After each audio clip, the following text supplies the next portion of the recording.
I think that a lot of people believe that when I reach X milestone, when I accomplish what this goal, when I hit this goal weight, once I finish this financial quarter, once I take that vacation, once I meet the right person, once I all that stuff, that's all external stuff, which should be a warning sign. But Mm. oftentimes we reach those goals and we don't feel the thing that we were hoping to feel. And it's because we haven't practiced feeling that feeling that the thing was supposed to give us. Why does the world act like alcohol is the answer, even while it is creating problems of its own? On the Alcohol Myth podcast, we pull back the curtain so you can see what's really going on with alcohol and what life could be like without it. We are coaches trained in This Naked Mind and effective liminal psychology who fell for the alcohol myth for decades. Now we help people take back control of their lives by changing their relationship with alcohol from the inside out. You don't need to wait for a rock bottom. You don't need more willpower. You just need a new way to understand what you are feeling and why you are reaching for that next drink. So let's dig in.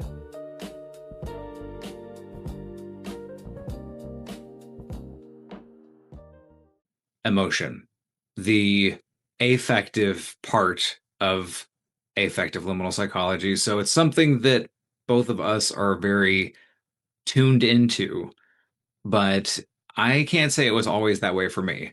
When I first heard of this methodology, and even after I learned how it worked and why it worked, and I understood the science behind it, I still was trying to uh, affect change in my life without tapping into the power of emotion and feeling. Because Mm. for so many years, I had navigated my way towards relative success. I looked pretty happy on the outside and I had a nice career and everything. Um, by shoving down my emotions and suppressing my feelings as far down and as deeply buried as possible. And even in the midst of the training, even in the midst of the life changing firsthand encounter with this methodology that helped me overcome drinking more than I liked, I was still falling into the pattern of shying away from emotions and feelings. And it wasn't until I recognized that and started to really get curious and start exploring those things that I was able to start building this life, which is so much richer and so much more beautiful, and the way that I've been able to change so much more than just my drinking. My health has never been better. My relationships have never been better. My relationship with myself has never been better, and it really came down to the power of emotion. But that's why we're talking about it and how specifically it relates to the alcohol journey. But what about you, Ellen? Were you as out of touch with your emotions as I was? Because I was a far stranger for mine. Yeah, I mean, I appreciate what you said so much, and I want to circle back to it too, because I bet you have some examples of like trying to motivate without emotion versus motivate with emotion. I'm really curious your experience with that. But yeah, I mean, I was just thinking about this today. Like, I think from a very young age, whenever there was any negative emotion, I I tried to either distract from it or numb it with alcohol or make it wrong or make me wrong for having it. And so definitely was not in touch with it, and also had a very narrow view of what emotions are, should be, can be, are acceptable or not acceptable, or desirable or useful, all of the things. So yeah, emotion was definitely a new language, a new vocabulary for me. Like even just the feelings wheel that you can pull up on, and if you Google the feelings wheel and it comes up and there's like 100 different words there. And like just going through them being like, oh yeah, there's nuance between all of these words that, we might have just labeled as uncomfortable, you know? I really love what you said about regarding emotion as like this is a valuable emotion versus this is an like a non-valuable emotion. And I'm thinking about the drive that I had in my life and still something that I grapple with, but for everything to have utility. Like this doesn't have value because I can't use it like a screwdriver to solve this problem. Or like this has negative value because this is a problem that needs a screwdriver. And instead of accepting the reality of emotions just are. And I think it's Brene Brown.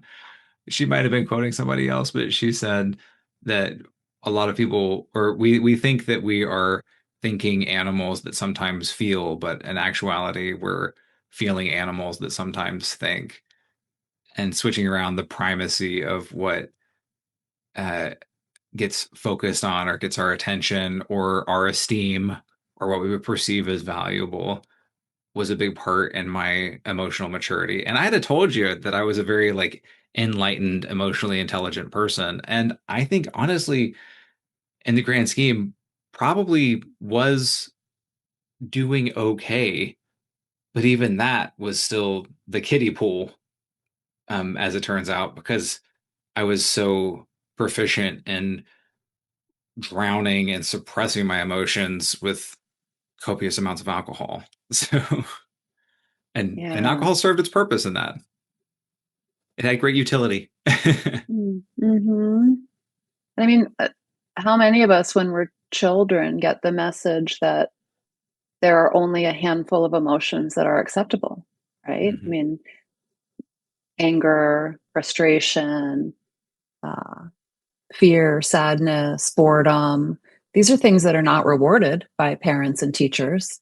These are things that are, usually criticized or told to go to your room with that. Don't, So it's no wonder. I mean, and I mean, no, not throwing any shade on parents and teachers. We all do the best we can. I think they're coming from their environment that didn't really value or accept the full range of emotions. So um, I imagine you and I are not alone in like shoving down any emotion that didn't get some sort of positive reinforcement.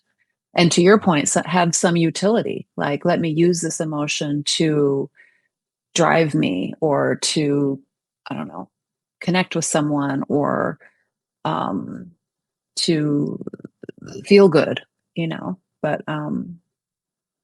yeah, when it's just something that arises and doesn't make a lot of sense and doesn't necessarily, serve a purpose, we just want to shove it away. I'm thinking about the role of alcohol in shoving away those negative emotions and the shoving them away and denying them or suppressing them or drowning them or whatever, getting rid of them with alcohol doesn't allow us to like internalize or process or examine or learn from the emotions.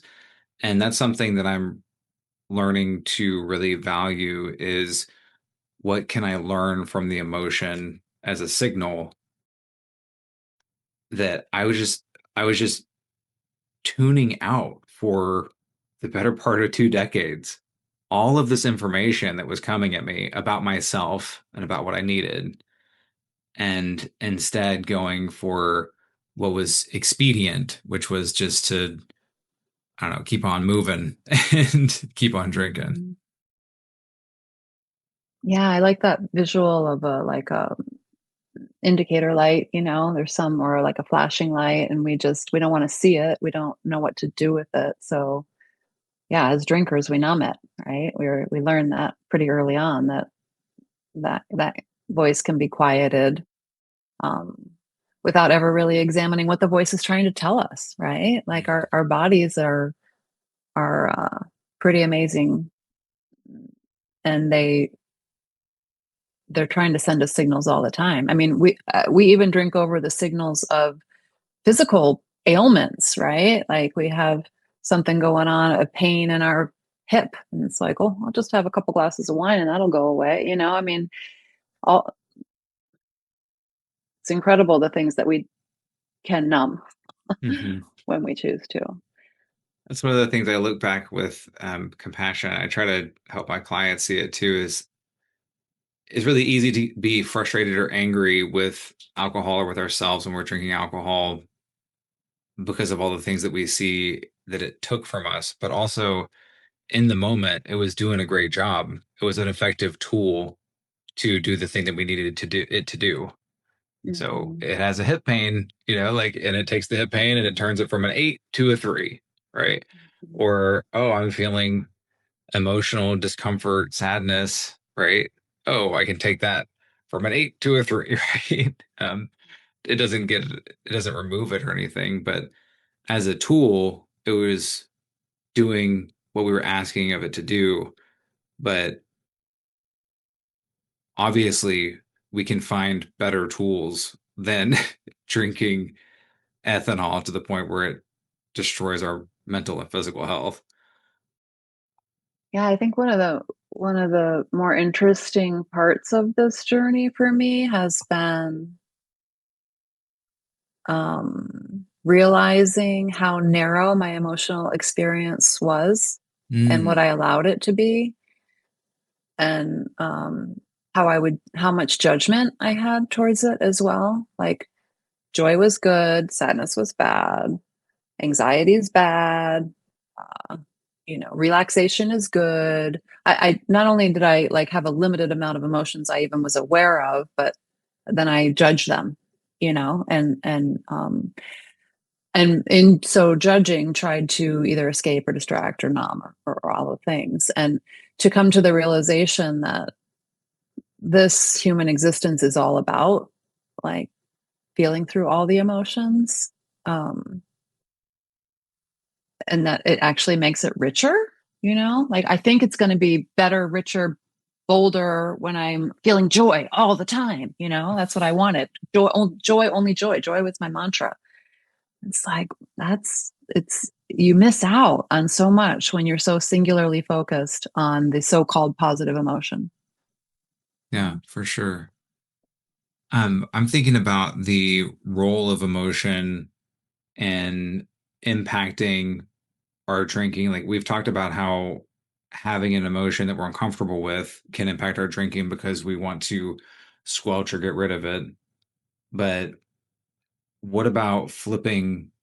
What about approaching the concept of emotion and drinking kind of from the other side of it? So, like, what role does emotion play in changing our behavior? Yeah, I think, and this I'd like to ask you, when you were thinking earlier about like uh, how you work towards goals when you weren't really thinking about emotion, but what comes to mind for me is that very often in this drinking journey we are running from negative emotion, right? We are wanting to, we're beating ourselves up. We're like, Okay, I need to stop drinking because I feel like crap all the time. I'm a wreck. I'm screwing things up. My relationships are bad. Like, I it's this emotion of like anger, frustration, fear, like I'm killing myself. These sort of heavy, dark, anxiety producing emotions, and how they can light a little fire underneath Mm, us to start to take some positive action and start to move towards motivating us to change. If we're And at the same time, they feel terrible. These emotions, when we're angry, when we're upset, when we're frustrated, they feel terrible. And when we feel terrible, what do we typically want to do? Especially when we are drinkers, we want to get rid of that negative emotion. So, um, I, the idea of generating some, I mean, this is why we talk about emotion based goals with this work. Like, we do, we are motivated by wanting to feel certain ways, and if we can think about a positive projection of ourselves into the future instead of the fear of what I am and who I will become, what about like the visualization of that feeling of pride and control and sturdiness and trustworthiness and leaning into an emotion that we, want to feel versus one that we want to escape from. Hmm. Does that make sense? I think it makes perfect sense. So when we talk about an emotion-based goal, and that's casting into the future, how do I want to feel regarding X, whether it's alcohol or whether it's any other struggle that we're trying to overcome? How do I want to feel regarding my how do I want to feel regarding my fitness, my weight? How do I want to feel regarding how much media I consume? Anything that we want to have more control over, it can be very effective to cast into the future and think, how do I wish this felt? And that active imagination is really powerful. And then when we take it from imagining it and we realize it inside of ourselves and we experience it, we practice actually experiencing that emotion, that is a very powerful practice and very motivating for us to change our behavior.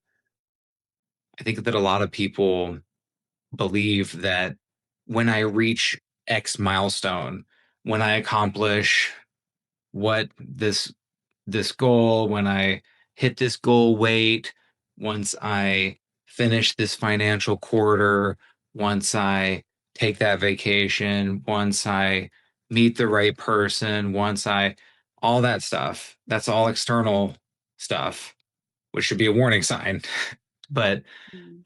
oftentimes we reach those goals and we don't feel the thing that we were hoping to feel.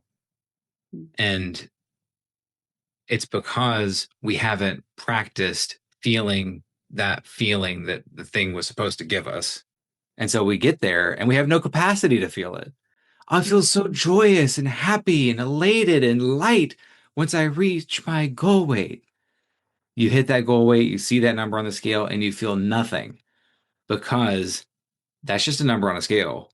And there hasn't been the pre work of realizing, REAL, realizing that emotion within. Yeah, like what is that number on the scale going to give you in terms of your emotion, right? Like I was working with a client this week, and one of the things we talked about was like wanting to have the motivation to have an alcohol-free night, right? And it had been a while. And having visualizing, how when you've been drinking a lot and you get an alcohol-free night and you wake up at 2 in the morning because your body's used to waking up at 2 in the morning anyway. You're not probably tossing and turning a little bit because you're used to having alcohol to fall asleep, but you wake up at 2 in the morning and your brain automatically like starts recapping the evening before, and then you suddenly realize I didn't drink.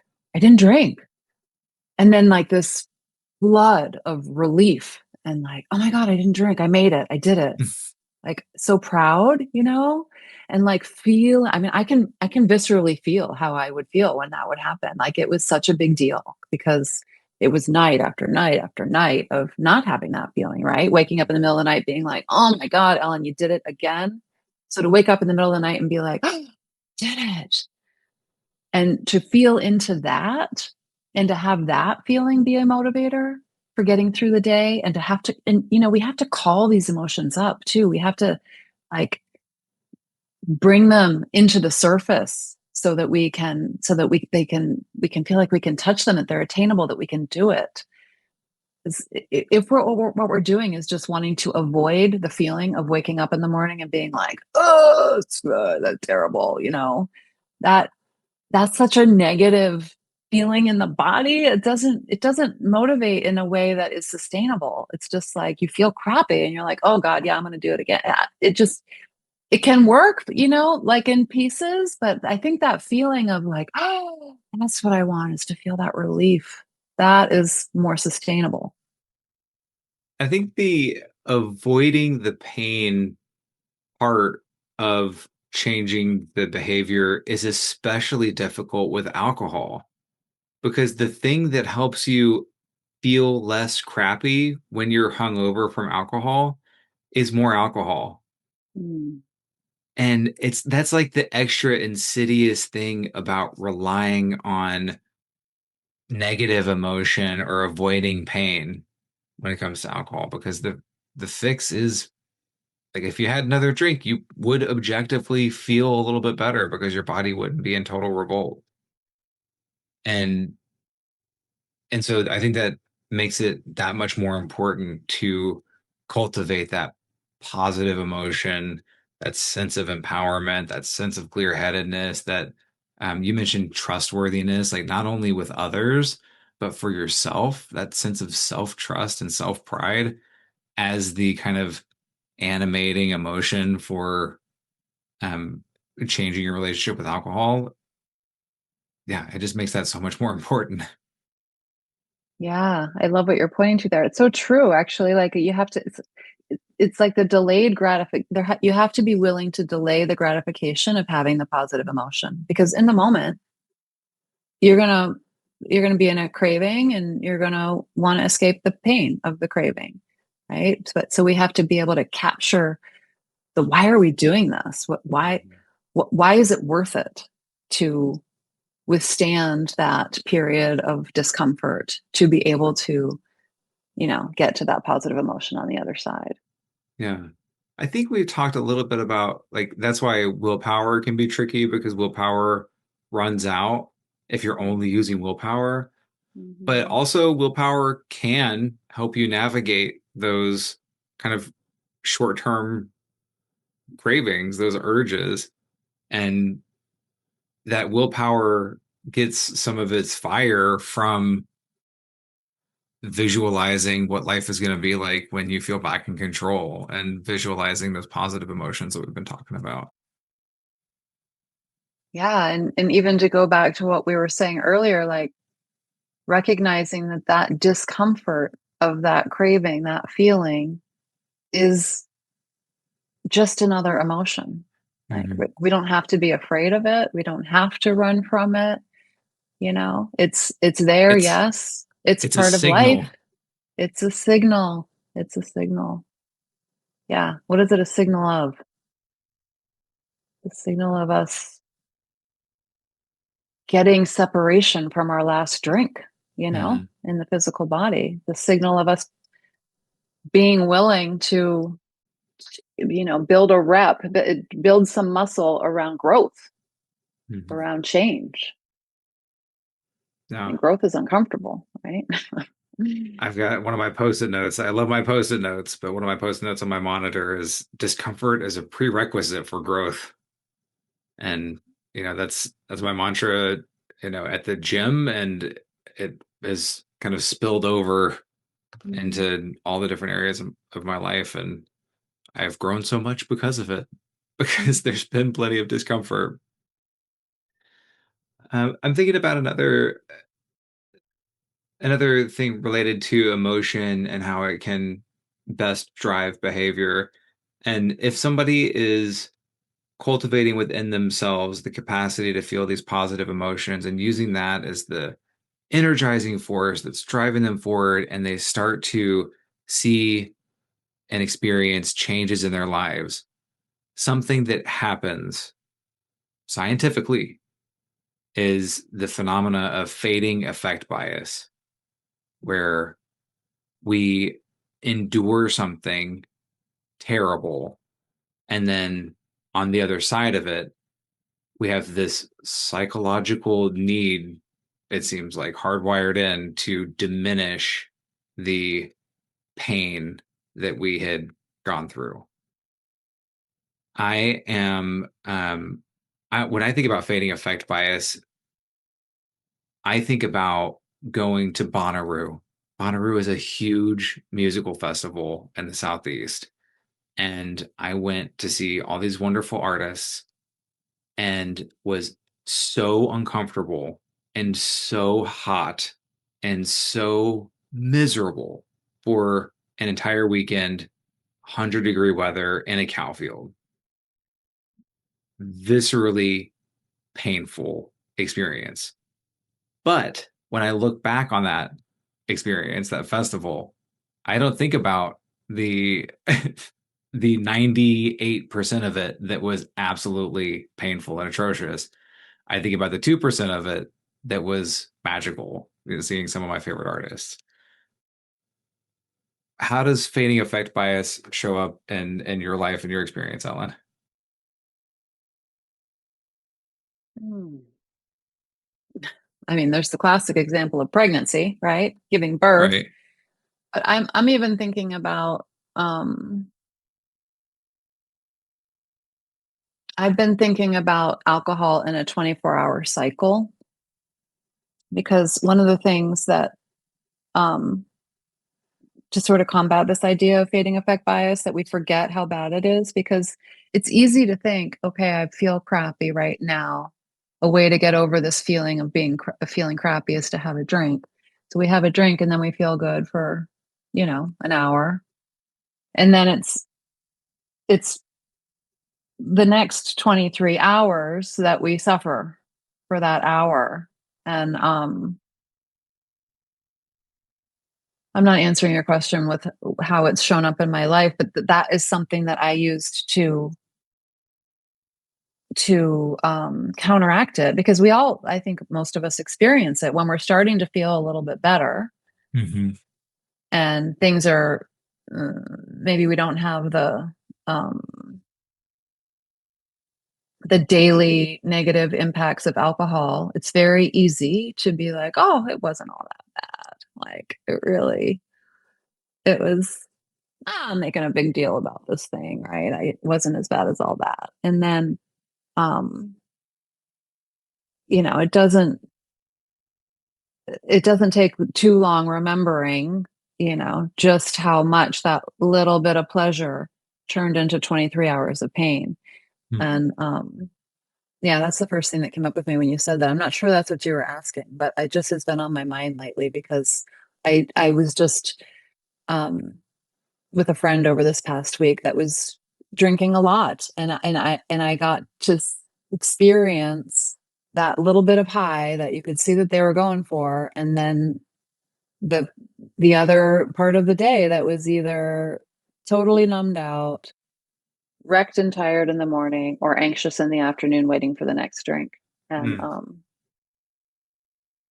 That cycle is so familiar. I'm thinking about early sobriety. Like, I mean, you string together 3 months, 4 months, and you're like, oh, like life is so good if our culture is so insistent on alcohol being like a necessity for having a good life or having, a classy life, or you're this kind of person if you drink and this kind of person if you don't, that it can be really insidious and it can start to creep in. And because you're feeling so much better, you feel like maybe it wasn't such a big deal. And,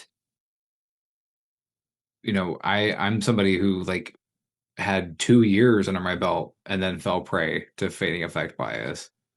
And I feel confident that that would never happen again now because I've got way more tools under my belt. But it's something that I don't know if you start to take for granted those positive emotions and if you start to take for granted the beautiful things that have come from your life since regaining control over it, then, and you, in so doing, diminish the work that it took, then it can creep up on you. The fading effect bias is real. Mhm. As someone who experienced that and, fell back into a cycle of drinking, what would you say to someone now that's experiencing that feeling? Major kudos for noticing it because that means that you're conscious, you're awake, you're aware. If you're having the thought like, maybe a drink wouldn't be so bad, or like maybe it wouldn't, if you're noticing those thoughts, then that's that's everything because then you can make a conscious decision. I would say to treat yourself with kindness, that if you do decide to have a drink, then do it mindfully and watch yourself experience it and remind yourself that it just is a substance and it isn't all of the extra meaning that our culture likes to heap onto it. I'd get super curious. What am I hoping that this will do for me? And is what I'm looking for actually this, or is it, in much more likelihood, something else entirely? I guess that's the advice that I have right now.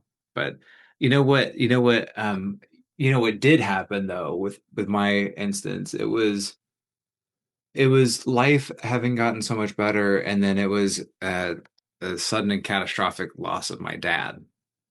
And so I was in deep grief and um especially vulnerable in that moment. And I took it took just like a drink or two, and then I was like, well, I've ruined my streak. It was kind of an all or nothing thing. And so then I had given myself tacit permission to just kind of say, ugh, and kind of cast everything aside. And I think that's not a very positive way of looking at something like drinking, because I mean, what if we applied the same logic to showering, right? Like, I mean, you miss a day of hitting the shower. What, are you never going to shower again? Really? Right. Um, I don't think that I had that analogy at the time. And, and so I would just encourage somebody to, like, even if that does happen to you and you do fall prey to fading effect bias, that it's not the end of the world. It doesn't have to define everything that you do going forward. just to Yeah, just I to mean, be it makes so mindful much and kind with sense yourself. too. Makes so much sense what you described, right? What we were talking about earlier with emotion, like you lost your dad and this very unfamiliar, very big emotion of grief that felt extremely uncomfortable, right? And we don't know how to handle it. We aren't taught how to, Can't experience prepare for it. grief, can't prepare for it. And so, that our old coping mechanism would come back as the answer makes so much sense. And I love what you're pointing to, that the all or nothing thinking. And that is also a societal message that we get, like with alcoholics, if day one, and once you start drinking, whatever and this methodology that we've been trained in and that we are talking about is so much more about experimentation and understand, like that is just having I wonder how it would have been for you if you had the mindset of, I had a drink because, or several drinks, maybe even over several days, because of this experience. And that's just data. I get to reevaluate now every day after every drink what I'm doing. It doesn't mean that, throwing my hands up and heading right back to where I was. And um, that message alone, I think, is important for people to know that uh, whether a drink is an alcohol-free drink is drunk or an alcoholic drink is drunk, it's all data to be learned from, all an experiment that can yield information that future Mhm. choices can be made from. Yeah, that mindset of constantly experimenting, evaluating, iterating on your experiences is really key to living the kind of life and building the kind of life that you want, right? Like, it puts you in the driver's seat, whereas if you're kind of just at the whim of what happens to you and not reflecting and adjusting and learning, then you know, that's the way to be on autopilot. And that's what just got me into the situation of drinking in the first place, right? Like, just kind of going with the Yeah. flow. Yeah. Um, And curiosity being absent, right? About, yeah. oh,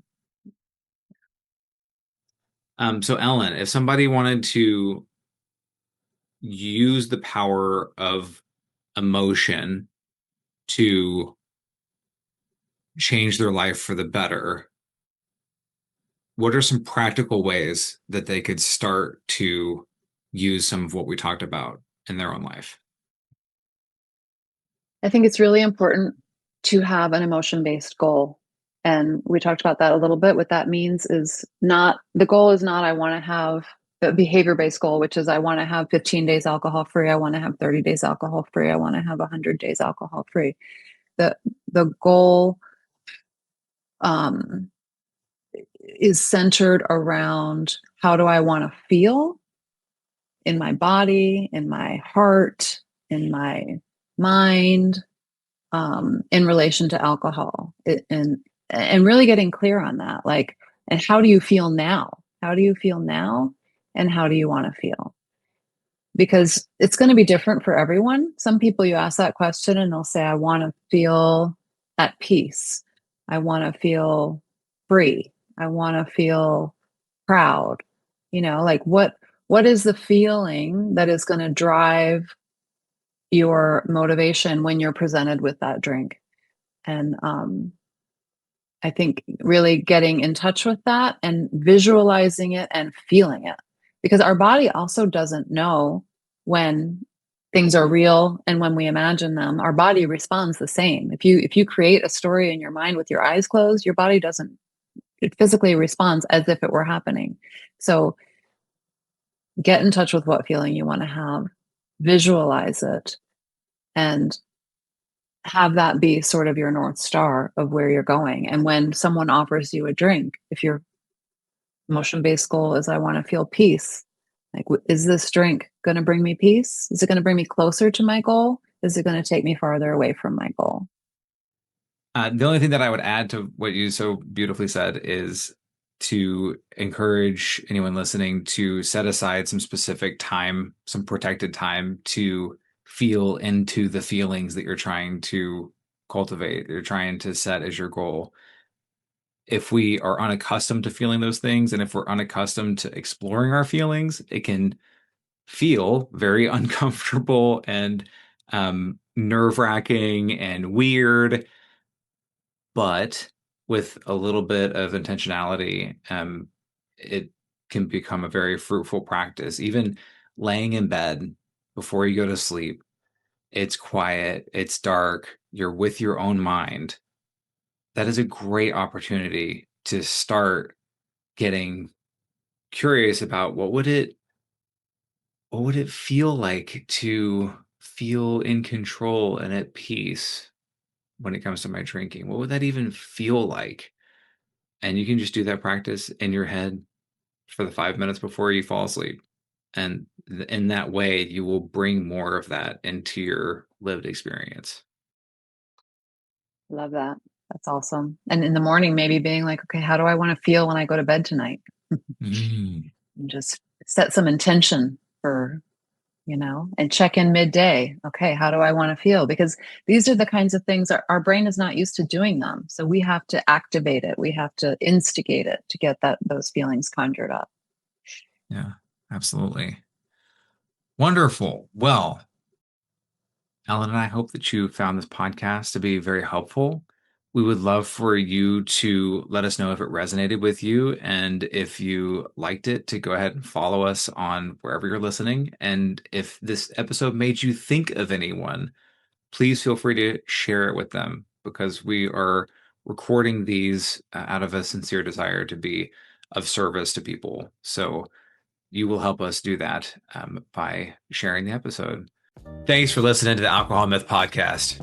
If this episode sparked something for you, we'd love to hear about it. Send your questions, stories, or ideas for future episodes to thealcoholmyth@gmail.com. We read every message. We really do. Take good care of yourself. We'll see you next time.